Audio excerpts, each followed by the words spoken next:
The Tea Exporters Association recently proposed quite a revolutionary stance in what it called to ultimately make Sri Lanka a tea hub.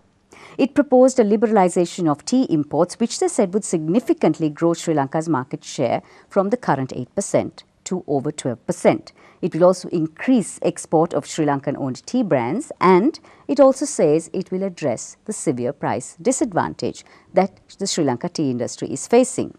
Now, while there are supporters for the proposals, there are also detractors. And today we have in our studio Director of MJF Holdings, Malik Fernando, who will speak to us about this literal storm which is brewing in the teacup of pure Ceylon tea. So Malik, thank you for coming into our studios to talk about, as it were, a storm in a teacup that is pure Ceylon tea, to dilute our golden brew in the name of hub status. Now, where is this debate heading, and where do you think it's going to end?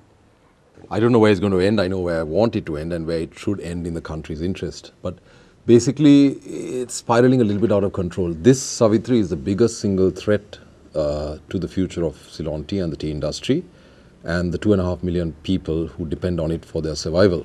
And they're struggling now as it is for a few reasons that I'll mention. The background to this is, Ceylon tea is the most expensive tea in the world. Our teas fetch higher prices at auction by about 15 to 20% over other origins. It is coveted by consumers, and it is a premium, artisanal, high-cost product.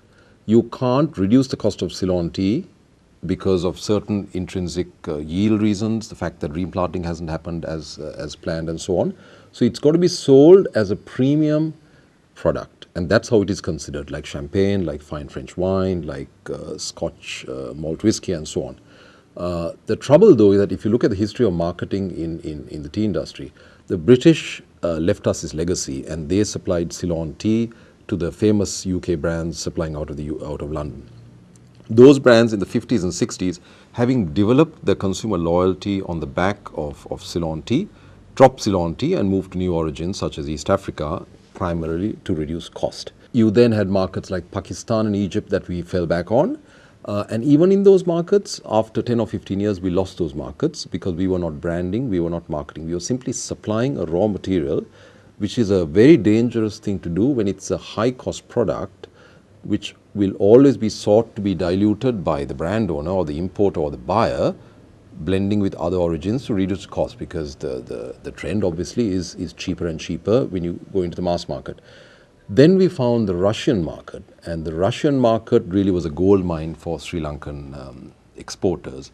But unfortunately, many of them started supplying private label and created, private label means the foreign brand owner's brand, they created brands out of nothing. So you had novices who came here and said, look, I want to start a tea business. And we created giants of brands which eventually deserted Sri Lanka. They were packing here and they were loyal to Ceylon tea. But we clearly understood, and we were warning the industry, look, private label is a poison chalice. These brands, as Lipton and Company did from the 30s and 40s, will build their reputation on the back of Ceylon tea. They will then dilute with other origins and soon drop Ceylon entirely, and then become the most vicious competitor to Ceylon tea itself. We've been relying on foreign brands to utilize our tea. There are a few Sri Lankan brands that have developed, but not enough. The Sri Lankan brand export levels now are as low as 12%, which is tragic after 150 years. So what's basically happening in a nutshell is the foreign brands are telling the Sri Lankan packers that, look, your teas are too expensive. You have to lobby your government to allow foreign teas to come in. Now, Malik, Dilma has circulated the objections to the proposal to the TEA. Have you received a response? No, we haven't. I'm not expecting a response either. The background to this was that this issue has been lobbied by the association and members of the association for the last 4 to 5 years. This happens, Savitri, every 6 or 7 years. It happened in the early 80s, it happened in the late 80s, it happened in the early 90s. So it's a paradigm. Yeah, it happens every so often whenever Ceylon tea prices rise, and you have a group who say, look, we really can't sell Ceylon tea because it's too expensive. We need teas from other origins in the interest of the industry as a whole, which is absolute rubbish. What about the Sri Lanka Tea Board and the ministry? What is their standing on this? Response we have is the Tea Exporters Association submitted on request in August a 5-page document listing out their proposals. We analyzed each of those proposals objectively and sent back a 16-page response addressing each of their points. Some of the points is they mentioned that this was in the Mahinda Chintanaya. I read the Chintanaya and I have responded with what the Chintanaya actually says. It has been taken out of context. It talks about protecting the smallholder. It also says that any agricultural commodity that is capable of being grown here should not be imported. There is so much more in the Chintanaya that supports our position than the position taken by some of these members of the association. Secondly, they talk about reaching a $5 billion export target by importing and exporting on a consolidated basis 450 million kilos of tea. We've rubbished that on the basis that currently our export price is $4.50 a kilo on average, which is very low. And if they are going to reach that 5 billion target, which they say is the primary objective, they have to almost triple the export rate, the price, to $11 a kilo, which totally contradicts the objective of their proposal of wanting to reduce their selling price, because they say that they cannot be competitive and that they say, I'm quoting verbatim, we are at a severe price disadvantage vis-a-vis the global multinational brands. So all the numbers, it just doesn't add up. So the ministry, to answer your question, has not taken a decision, thankfully, and they are studying the matter. And I hope that they will do so objectively. And we will be watching, as will the entire grower base, as well as those exporters who are not for this, that it is handled in a transparent, open manner, so that we know what documents were deliberated on, to ensure that those are objective, and who has said what. As long as it doesn't, slide through the back door, I am confident that justice will be done and this will be thrown out like every other previous proposal. Now, Malik, the country was facing a balance of payments crisis. If you remember, there were some policies and strategies that were put into place, including the floating of the Sri Lankan rupee. Now, the fact that we are trying to import tea, doesn't this go against the grain of everything that we are proposing of reducing our import bill at the end of the day? That's why it's absolutely nonsensical, because if you look at these numbers, you're looking at from a net value added of 1.5 billion exports, they're projecting about $300 million of imports. So I have shown in an analysis of the numbers that your net value added remains the same. Even if you go up from 320 to 450 million kilos, you're importing so much tea.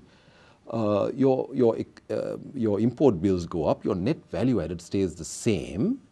Even if that's not a bad thing, you've killed off the producer in the meantime. Now, the government wants to increase our tea export earnings to $2 billion by 2016, as you mentioned, and then on to $5 billion by the time 2020 comes along. Now, some of the proposals, if we do institute some of the proposals, do you think that this will actually happen? Do the numbers add up at the end of the day? No, not at all. You see, ultimately you can pick a number from the sky, right? There has to be an underlying strategy how you're going to achieve the number. If you do the right things, the numbers will follow.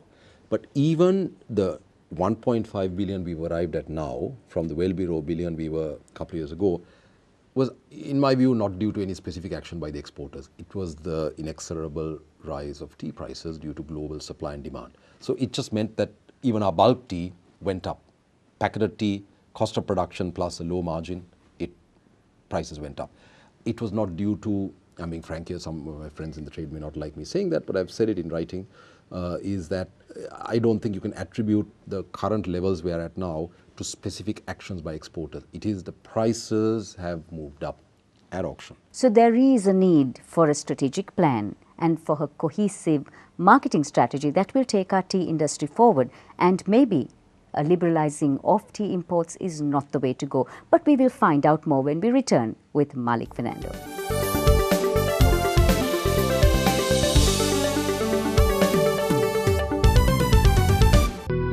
If you're looking for a leasing company to make your wheels go round, with fast, friendly and hassle-free service, together with flexibility and the best interest rates in town, Let us show you how we can make your world go round. People's Leasing Company. We're the #1 in leasing because pleasing people is our #1 priority.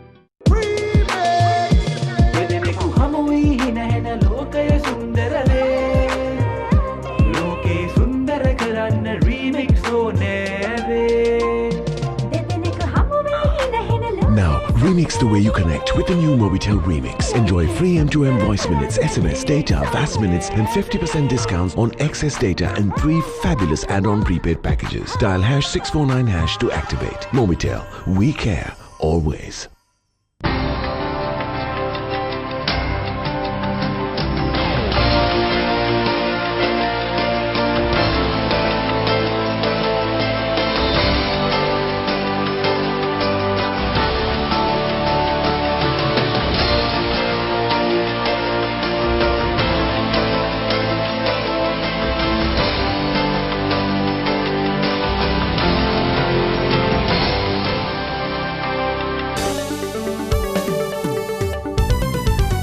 So we're back with Malik Fernando, Director of MJF Holdings, on that debate of the proposals put forward by the Tea Exporters Association on liberalizing tea imports. Malik, the association says that the idea of liberalizing is not to bring in cheap quality tea, but to increase the variety of quality tea coming into the country, which can then be used to add value to our own low-grade trees by blending. How would you counter this argument? They had to say that because you can't possibly say we want to bring in cheap tea, but that again is bunkum. If you look at their proposal and our response to that, they don't use the word cheap. They say we are at a severe price disadvantage compared to the major global brands. Now, what would you read of that? They want to bring in teas to address the price disadvantage, which they say they face with Ceylon tea. So they want to bring in cheap tea. Now, they've said repeatedly, we don't want to bring in cheap tea. Now, it may not be substandard tea because, as I said, you have reasonably good tea made elsewhere at half the cost of Ceylon tea, which is not necessarily substandard. But the moment it comes in cheaper or half the cost of our current production, you're undermining the Ceylon tea grower and you're dropping demand for Ceylon tea. So when they talk of catering to tastes, first of all, we are still in the private label game. We are not dealing with consumers, with a few exceptions. This is simply in response to a few brand owners and some trading brands having price pressure in the market because, as I said, we are selling Ceylon tea at half the price that, say, Dilma or some high-end brands from Sri Lanka would sell at. So when you talk of consumer taste, again, that's far from true because we know consumer tastes. Part of the problem also, as I mentioned before we started, was that we are shipping 60 to 70% of our tea to about 5 countries. We don't have a global perspective. We are actually dealing with a shrinking part of the world. We are dealing with possibly countries which don't have a sophisticated retail system, who don't have the multinational brands in full flow. When they come in and we lose these countries, we're going to have to dump our tea in the sea because we first lost Western Europe, North America, Australia, South Africa, the Commonwealth countries, or the empire countries, which Dilma said we are going to go after those countries first. Then we lost some countries in the Middle East, Egypt, Pakistan. Then we started losing, and we soon will lose Russia, despite what anyone says, because Sri Lanka single-handedly created Russian brands from scratch, and these brands, once they phase out Ceylon tea, will be fiercest competitor. Now, the TEA has said that these proposals would address the severe price disadvantage that Sri Lanka has been facing, and also the fact that we have been losing our market share over the last 4 or 5 decades, like you said, and our current market share is under 10%, which really is not good enough. So, doesn't this call for changes in the conventional positioning, the marketing strategy, the way we do business in the global tea industry? We've been calling for a strategic marketing plan. There is no plan for the industry. We have to do a 10-year plan and a 5-year plan. We have to look at marketing, Savitri, what we grow, what we have. We can't have the luxury like the global brands who have no home to mix teas from anywhere or coffees from anywhere. We are Sri Lankan. We live in this country. We grow tea. Our exporters have a duty to brand and market what we grow. if we were a cheap, low-cost producer, like some other countries are, they can rely on foreign brands to buy their tea and blend it and sell it. That's fine. But knowing that we're a high-cost producer base and the number of dependents on the industry and the history of all these foreign brands that we chase after, falling in love with Ceylon tea and then dumping us, we have to, as Sri Lankans, add value to our own tea, because if we don't, the foreign brands will not. So I agree with you fully. We need a plan where we say these are the unique attributes of Ceylon tea, this is how we should sell it, and this is where we should sell it.